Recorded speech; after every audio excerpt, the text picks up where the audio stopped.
You know that scene in Looper where Bruce Willis says he doesn't want to talk about time travel because he'd have to diagram it with straws? Yeah? Well, someone get me some straws.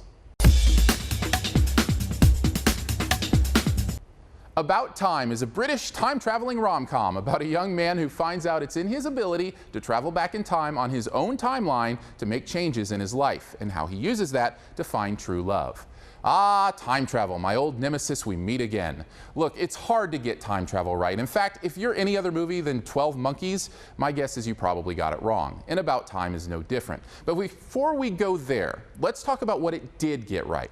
About Time has a great heart. There's a really moving look here at the importance of each moment and living with what we're given. There's even some really poignant thoughts on the beauty of imperfection and grace.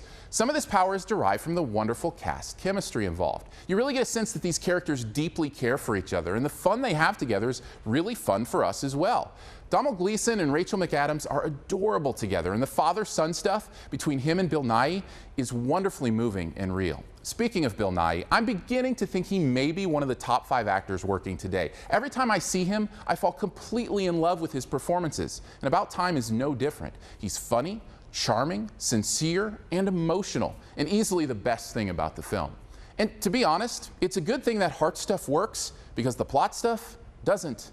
Why?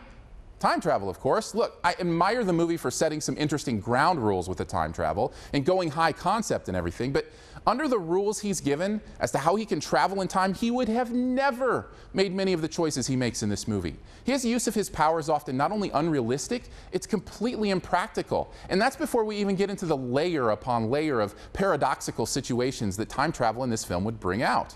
Okay, I get what I'm supposed to do, right? Just turn off that part of my brain and go with the movie. I wish I could, but it's endlessly distracting to me because my brain wants it to work out logically. Point being, it doesn't, and I do think it affects the overall quality of the movie.